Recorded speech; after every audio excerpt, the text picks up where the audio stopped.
je suis votre animatrice aujourd'hui. Nous allons discuter pour trouver des solutions pour pouvoir intégrer les personnes atteintes de maladies mentaux à la société.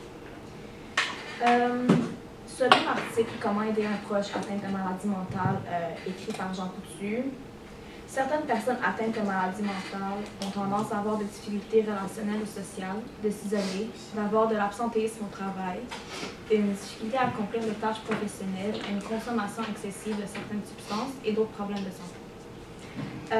Comme les stratégies les plus récentes semblent peu efficaces, je suis ici avec Adrienne Bobo, l'orthopédagogue. Son rôle est d'évaluer et d'intervenir auprès des élèves ayant des difficultés. Elle nous parlera de solutions dans le cadre scolaire. Je suis ici avec Andra Api,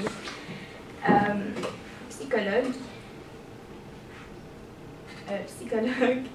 Son rôle est d'offrir à la personne un espace de parole, d'écoute et de confidentialité afin de repérer ses difficultés. Elle nous apprendra davantage sur la personne en soi. Et finalement, je suis avec Milo Patel, directeur des commissions canadiennes des droits de la personne. Son rôle est de résoudre les plaintes de travail discriminatoire et d'assurer un environnement de travail favorable.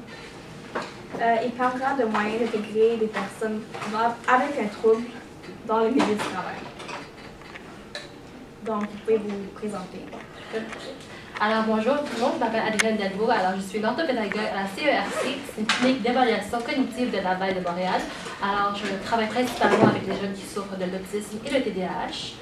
J'ai une technique en éducation spécialisée à Vanier College et un baccalauréat en adaptation scolaire et sociale de l'Université de Montréal.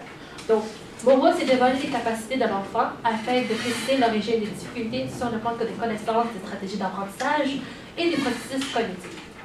Lorsqu'un élève ou un adolescent est suivi en orthopédagogie, il n'est pas rare que ce dernier souffre d'un manque de motivation en face de l'école. De plus, étant donné ces difficultés, on remarque souvent que celui-ci présente une faible confiance en soi et dans ses capacités. Donc, parce que l'enseignement, c'est quelque chose que je tiens vraiment à cœur, mon rôle, c'est de créer un lien de confiance avec l'apprenant, afin que celui-ci puisse réapprendre à aimer l'école et de croire en lui. Donc, pour notre situation d'aujourd'hui, je crois que pour le jeune qui souffre des maladies mentaux, l'école c'est très important pour lui parce qu'il s'apprend à se connaître, il se développe ses intérêts, il trouve ses talents. Puis que tout le monde devrait avoir un droit à une éducation qui est bien adaptée. Tous les élèves, quelle que soit leur déficience, peuvent apprendre à se développer, s'épanouir sur les plans cognitifs, social et affectif. Et tous les élèves devraient avoir le droit de travailler avec des pairs de leur même âge. L'école doit favoriser le développement de tous les élèves et leur donner des chances égales d'appartenir et de participer à la vie collective. Bref, celle-ci constitue non seulement l'intégration scolaire, mais aussi l'intégration sociale. Moi, je m'appelle Andra Api. J'ai fini mes études en psychologie à l'Université de McGill. En tant que psychologue, je suis experte des comportements, des émotions et de la santé mentale. J'interviens auprès des personnes qui éprouvent de la détresse ou de la difficulté, des difficultés psychologiques. En fait, les problèmes mentaux les plus fréquents sont les troubles anxieux, les troubles de l'humeur tels que la dépression, la bipolarité, les troubles psychotiques comme la schizophrénie, les troubles du déficit de l'attention et avec ou sans hyperactivité, l'autisme et beaucoup d'autres. En fait, ce qu'on fait quand une personne a été diagnostiquée avec un trouble mental, on lui donne souvent soit un traitement, soit une thérapie, soit on le place dans des foyers de groupe, des centres spécialisés, ou si les parents désirent dans une école spécialisée. En fait, il y a une étude qui s'est faite récemment par le ministère de l'Éducation du Québec qui dit que pour les enfants et les adolescents, il y a eu en fait 3600 enfants qui fréquentaient le réseau d'éducation publique. Cependant, seulement 14,8% étaient vraiment intégrés dans des écoles ordinaires ou dans des classes ordinaires comme ici. En fait, 14,8%, c'est seulement 500 personnes. Donc, de 3600 enfants, il y a seulement 500 qui sont vraiment intégrés dans des écoles ordinaires. Et ça, c'est vraiment plate à dire parce qu'il y en a quand même qui sont assez capables, qui sont capables de se débrouiller. Bonjour, mon nom est Emmanuel Patel. Je suis directeur de commission canadienne des droits de la personne. Qu'est-ce que moi je fais, c'est que toutes les personnes qui veulent s'intégrer dans un travail, ils ont des plaintes ou quoi que ce soit, qui font c'est comme la discrimination, genre, qui manipulent l'équitabilité des droits des personnes. Je suis là pour les résoudre quand j'ai une plainte ou quand quelqu'un m'appelle. Ok, donc, première question. Pourquoi est-ce que les méthodes actuelles sont plus efficaces? Pourquoi est-ce qu'on n'arrive pas à les intégrer? En fait, il y a plusieurs raisons. En fait, pour être honnête, le système présentement, il veut intégrer plusieurs enfants avec des troubles mentaux dans les écoles, mais en fait, ce qu'ils font vraiment, c'est qu'ils les isolent, souvent dans des écoles spécialisées, ou souvent, oui, ils les placent dans une école publique, mais c'est dans des classes séparées. Aussi, il y a beaucoup de personnes dans la société qui ont plusieurs stéréotypes. Je pense que les personnes avec des troubles mentaux font souvent des crises ou ils ne sont pas capables d'avoir un contact visuel avec une autre personne ou ils ne sont pas capables de parler ou interagir socialement. Et c'est pas totalement faux, mais c'est pas vrai, c'est pas cet extrême. Plusieurs personnes pensent qu'ils sont un danger, mais ils ne sont pas un danger. Et aussi, j'aimerais préciser que les psychologues aussi, ils font plusieurs psychologues, ils encouragent les parents à placer leurs enfants dans des écoles spécialisées, alors qu'on devrait leur montrer que certains enfants sont capables d'être intégrés dans des écoles publiques. Et c'est le travail des psychologues d'apprendre ça aux parents et de les éduquer à ce sujet. Ok. Qui aimerait pour ça? Actuellement, avec le point de Andra, actuellement, il existe très peu de programmes scolaires pour les personnes avec des déficits intellectuels. Alors, il est important d'explorer ces programmes pour les mieux adapter. Et aussi, les institutions d'enseignement régulières sont souvent incapables de répondre aux besoins de ces clientèles compte tenu de leurs déficits et de l'incapacité dans les écoles. Pour ajouter dans ça, pas juste dans les écoles, mais aussi dans des environnements de travail. Il y a beaucoup de personnes, il y a beaucoup de gérants, il y a beaucoup de personnes quand ils s'engagent et ils voient quelque chose, genre on va dire comme un petit déficit mental, comme il y a manque d'attention, je sais pas trop quoi. Ils vont commencer à dire comme il n'est pas capable de travailler dans cet environnement, on ne peut pas l'accepter. Ou soit on va dire s'il y a des problèmes de bipolarité, ils vont dire comme les bipolaires, imagine ils attaquent un client, alors ils pensent toujours au côté négatif, mais il y a toujours des côtés positifs, comme on va dire que peut-être leur cerveau, ils ne sont pas bons à faire ça, mais peut-être qu'ils sont bons à faire d'autres choses. Ok. Avez-vous quelque chose à ajouter? Pour ajouter à l'orthopédagogue, en fait, dans les écoles, on prend plusieurs enfants, s'ils sont intégrés avec des troubles mentaux, on leur fait un plan d'intervention. Mais en fait,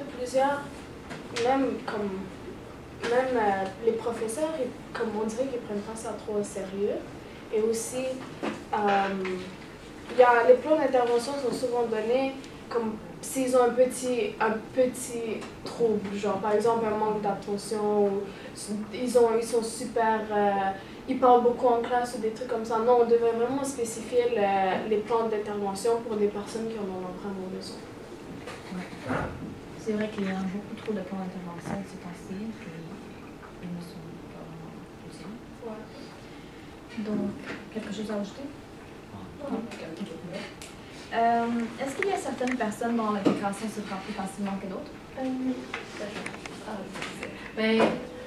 Dans certains cas, parce que les troubles mentaux, il n'y a pas juste un sort de maladie, il y a schizophrénie, il y a TDAH, l'autisme. Alors ça dépend des cas, parce qu'il y a certains qui s'expriment de manière extrême, ou on peut dire externalisation, ils s'expriment de manière agressive, impulsive, oppressante, et des fois ils refusent de se conformer aux directives. Mais il y en a qui s'expriment de manière interne, on peut appeler l'intériorisation, qui sont souvent isolés, seuls et anxieux. Donc, il y a deux sortes de cas. Les cas moins graves, comme TDAH, avec aussi hyperactivité et l'autisme. Mais on a souvent des cas sévères, comme les psychoses, qu'on a dit, qui ont la schizophrénie. Ceux qui souffrent de la schizophrénie, par exemple, leur performance scolaire, qui sont des symptômes positifs, qui consistent des hallucinations, des délires, des troubles de la pensée, et des symptômes négatifs qui sont souvent des comportements déficitaires comme l'émoussement affectif et perte de volonté. Alors, ça dépend des cas. C'est possible d'intégrer. Moi aussi, c'est exactement ce que j'allais dire. En fait, on intègre déjà des personnes avec des troubles mentaux qui sont déjà, disons, moins sévères, comme les troubles anxieux, la dépression, les troubles de la conduite, de l'alimentation, du sommeil. C'est des trucs qui sont déjà... C'est des personnes qui sont déjà intégrées dans les écoles et donc pour eux c'est vraiment plus facile d'être intégré dans la société et pour les autres, les prochains à venir, ça sera plus facile. Alors que pour eux qui, par exemple la schizophrénie, c'est un peu plus difficile, mais il ne faut pas oublier qu'ils sont sous médicamentation et que leur externe est comme ils ne s'extériorisent pas autant. Moi, dans ça, j'aimerais dire que il y a certaines personnes, même au travail, qui sont intégrées, comme je vais vous donner deux exemples, comme Walmart, puis ils ont un programme placé pour des personnes spécialement qui ont des problèmes mentaux et tout. Puis, ce programme, qu'est-ce qu'il fait? C'est qu'il donne plus d'opportunités à ces personnes-là de les faire rentrer au travail parce que juste entre une parenthèse, en 1982, il y avait une loi ou un papier qui a été signé pour les manières équitables pour les citoyens canadiens, que tout le monde devrait traiter équitablement. Ça veut dire même ça veut dire si une personne normale comme vous est capable de travailler, même eux sont des humains, alors ils sont capables de travailler aussi, même s'ils ne sont pas les mêmes caractéristiques ou les mêmes niveaux de force que vous, ils peuvent quand même travailler. Alors ces deux compagnies-là ont placé un programme en place pour qu'ils puissent les faire intégrer le plus dans la société. Et je suis sûr qu'il y a d'autres compagnies qui développent plus en les voyant, ils développent plus de sujets sur eux. Il est vrai que si les compagnies de travail peuvent le faire, ils devraient le faire à l'école aussi. Ouais, si les travailleurs sont capables de le faire, ça veut dire si ils sont capables de faire ça pour de l'argent, ils devraient faire ça pour l'éducation, parce que je pense que si l'éducation est forte, ils vont faire beaucoup plus d'argent qu'ils se font. Parce que l'éducation, on forme les futurs contributeurs de la société. Alors, c'est très important. Mes collègues, non.